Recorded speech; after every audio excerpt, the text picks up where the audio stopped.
Greetings. So, let's talk about something topical. And this is something that's been in the news quite a bit lately. It's been in all the papers and so on. I think you probably know what I'm going to say already. And that is the fact that the number of Shire horses is massively on the decline. I mean, they say there's fewer than 1,000 Shire horses left in the country. And it's not many, is it? You know, obviously, I can see one or two people disagreeing. Obviously, I can see you disagreeing immediately, looking at me as if to say, well, personally, Paul, I think 1,000 Shire horses, that sounds like quite a lot, you know, like all in one field. But I think, really, you need to compare it to how many Shire horses there would have been in the whole country in the agricultural peak of this nation. And they'd have been all spread about as well, wouldn't they? They wouldn't have just been in one field. I mean, you're not comparing like with like. And there'd have been loads of them, wouldn't there? I mean, I don't know the exact figures for how many Shire horses there were a couple of 100 years ago, because I wasn't fully concentrating on the report. I said fewer than 1,000 now, didn't I? Fewer than 1,000 now. So, I mean, how many Shire horses would there have been, like, in the 18th and 19th centuries? I mean, I don't think I'd be exaggerating and saying, what, more than 1,100? I mean, there must have been, mustn't there? So there's been a considerable decrease in numbers, hasn't there? I don't think anyone's going to argue with that now. I think I've put that point across pretty cogently. And it's a shame that the numbers is going down, isn't it? Because the fact of the matter is that Shire horses are part of all our lives, aren't they? Obviously, not necessarily a major part, but we tend to see a Shire horse, on average, about once every 3 years. That is the average period between seeing one Shire horse and the next Shire horse for a normal human. And there's various places you might see a Shire horse, aren't there? I mean, where might you see a Shire horse? Agricultural fair, that's a good suggestion. What is the most common place to see a Shire horse? A fete, absolutely right. A fete. So you always see a Shire horse at a fete, don't you? Not that you necessarily see the Shire horse straight away when you go to the fete, do you? Because there's so many other things to notice at the fete, aren't they? I mean, when I go to a fete, the first thing I always notice is the police dog display team. It's absolutely incredible, isn't it? Basically, what happens is the dog, it jumps through a hoop of fire. And in this sort of situation, people often say to me, they say, Paul, how does the police dog jump through the hoop of fire without being seriously injured? I don't know why they think I've got all the answers. The question is, how does the police dog jump through the hoop of fire without being seriously injured? The answer is, it doesn't. It's not widely known, but the dog is badly burned. And it's put down shortly afterwards. But you don't notice that because by then the Lord Mayor is on stage and he is announcing the results of the under-8s fancy dress competition. His voice sort of goes all shrill and he says, and the winner is Samantha Johnson! And you think, oh, it's going a bit over the top there. I mean, it's only the results of the under-8s fancy dress. I mean, we've still got the under-9s results to come. In a much more hotly contested contest. We all know who's going to win the under-8s fancy dress. It's obviously going to be Samantha Johnson dressed up as Osama bin Laden. She's the runaway winner. We know all that. But the real reason why the mayor is going so loud with his voice is to mask the sound of the bullets. Because that's all going on behind the main marquee, you see, the assassinations. Because the thing to remember is that the police dogs, they are trained on a hoop without fire. And when you see the display, that is its first and last ever display. Tragic. So that's one thing you see at a fete. Now, of course, another thing you always see at a fete is there's always a fire engine at a fete, isn't there? It's not so much in the centre of the police dogs, more on the edge of the fete, really. And it's not actually doing anything, the fire engine. I mean, it's a shame it's not putting out the hoop. Or, at the very least, it could be dousing down the dog, retrospectively to give it a chance. But no, it's like an off-duty fire engine, and there are various off-duty firemen all round it. And it's like Fireman's Open Day. And it's like, you can ask some questions and stuff. Any question you want, really. If you've got a question about the hose, they'll answer it. They're totally relaxed. And if you're quite lucky, like, for example, if you were a child, and that would be quite lucky, Then you're allowed to sit in the fireman's cab and pretend to be a fireman. That's quite fun. That is, of course, until you press the button and the siren goes off. And that's when the fun ends. The fireman says, excuse me, but spit off pushing the other people of the fate, and the mayor is in the middle of making a speech. Can you turn the siren off, please? And then you say, I'm sorry, but I thought you said I could pretend to be a fireman.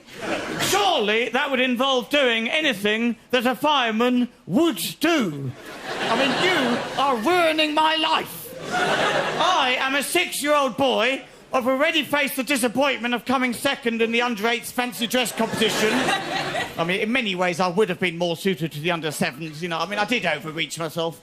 I realise that now, but, you know, as a consolation, to take my mind off it all, you said I could pretend to be a fireman. What you're really saying is I can pretend to be a fireman who does not have access to his full capabilities. A fireman who is not able to deal with emergencies. In short, an emasculated fireman. You're a vicious firefighting bastard. Then you have to leave the fate under a bit of a cloud, don't you? A bit of a bad atmosphere after that point, really. You know, you're with your aunt and she's saying, yes, you shouldn't have said that to the fireman, really. It was over the top, actually. And also, you shouldn't have called the mayor a paedophile. I'm sorry, Auntie, I was disappointed about the fancy dress results. I lashed out. It was wrong with me, you know. Mind you, you're walking away now, and you're starting to put it out of your mind, to be honest. You're sort of thinking, well, never mind, that the mayor will rebuild his life gradually. And next year, I'll enter the fancy dress competition for my age group. And, you know, I mean, there's been a lot of mistakes made this afternoon. You know, a lot of things that if I could turn the clock back, I'd do differently. I mean, you know, that tombola, I was throwing good money after bad. But, you know, it's over now. It doesn't matter. You know, what happens in the fate stays in the fate. And you've been walking for some minutes by now, and I would say by now you're right on the edge of the fate. I mean, I'm not exaggerating in saying you are on the absolute borders of the fate. I mean, you are literally on the absolute peripheries of what is the fate and what is the real world. I mean, yes, of course, you're still in the fate. Yeah, I'm the first to admit that. Absolutely, you're still in the fate, of course. Yes, you're still in the fate, yes. But I mean, I can't overemphasise, I can't over-exaggerate once too many times too often. The fact of the matter is, you're right on the absolute edge of the... I mean, you're barely in the fate. You've more or less left it. And then suddenly, you see a shire horse. And it's pulling a cart along in a demonstration of what a shire horse would have done in the 18th and 19th centuries. And you say, oh, look at that shire horse, Auntie Geraldine. Isn't it magnificent? Hasn't it got magnificent hoofs and like lovely hairs hanging down over its ankles like a pair of horsey Ugg boots? Yes, you're quite right about the Ugg boots, Paul. Yes. This is Auntie Geraldine speaking in the 1980s. Yes, you're right about the Ugg boots. Yes. I'll tell you another thing about that horse, Paul. That horse, that's not going to win the Derby. Oh, yes, you're quite right about that, Auntie. That's not going to win the Derby, all right. That horse, that's going to be struggling to get into the stalls, let alone get out of the stalls, let alone go on to win one of the top races in the thoroughbred racing calendar. Oh, I'm not going to win the Derby. Oh, that was a well-good quip. Oh, it never was a truer word said in jest. Oh, come on. Oh, come on. Oh, let's go, Auntie. Let's get into the hatchback and go home. And again, you get into the car and you drive off and you don't see another shy horse for about another 3 years, do you? Just forget about it, really, don't you? You put it out of your mind, actually. You just think, well, you know, I'm not going to see a shy horse for ages. Doesn't matter. Mind you, easy enough for us to forget about a shy horse, isn't it? Not so easy for the shy horse, is it? I mean, how do you think the shy horse feels? I mean, actually, let's turn things on their... upside down for a minute. I'm feeling a bit reckless. For a moment, let's turn the tables. Let's see things from the point of view of the shire horse. And the shire horse, he must feel absolutely flipping devastated, wasn't he? He must just think to himself, oh, God, why am I bothering with this?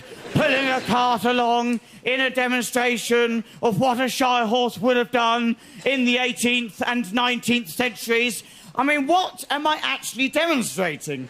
I mean, basically, I'm a horse that is a bit bigger than a normal horse pulling a cart along. I'm essentially demonstrating something that could just as easily be described verbally. And there is no need for me to actually be here, alive, an anachronism from the past, slogging my guts out, pulling this flipping cart along. I mean, I know I'm strong, but it's still heavy, isn't it? Still hard work.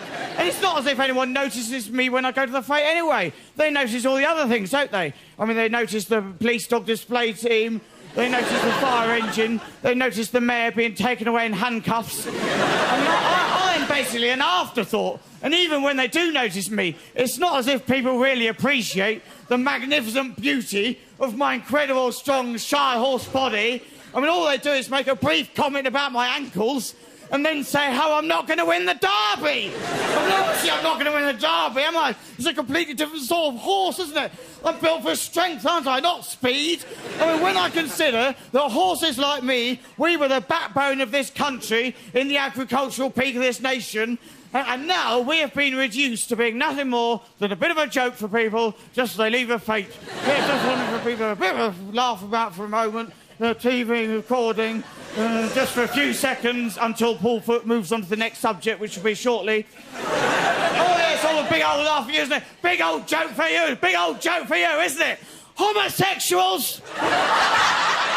I can see you there, homosexuals sitting there thinking, oh yeah, let's have a bit of a laugh about a shy horse and his hooves, and then let's go and have sex with other men. Well, I'm sorry, but I don't agree with it. I'm going to say this next part. I know I'll be criticised for saying it, but I'm going to say it because I think I'm only saying what a lot of people think deep down, but are too nervous to say because of all the political correctness gone mad. I'm going to say it. I think what people get up to, what people like you get up to, is morally wrong and it upsets Jesus. Yeah. I mean, I am a heterosexual shy horse. I make love to lady shy horses, same as any other shy horse, just a normal family shy horse. Well, I'm going to say this next part. Let's just for a moment, just face up to the harsh, stark realities of what goes on in the gay world. Yeah, let's take a peek behind the gay curtains into the bedrooms. Yeah, and maybe it'll be a bit of a wake-up call for you. I'm gonna say it. I think that for a man to touch another man using his own penis, that is an abomination, not to mention unhygienic. These obviously are not my views. They're the views of the Shire horse, because we have to remember they're from the 18th and 19th centuries, so they've got very outdated views. I mean, they really haven't moved on in terms of their social attitudes. When was the last time you saw a Shire horse, madam? Well, about 3 years ago. You are technically, statistically speaking, you are due to see another Shire horse any moment now. And when you see it, I bet you'll think to yourself, oh, doesn't it look lovely? Look at that lovely Shire horse.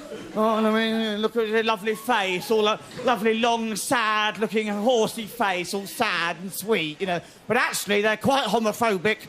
And most of them are also extremely racist. I don't like them.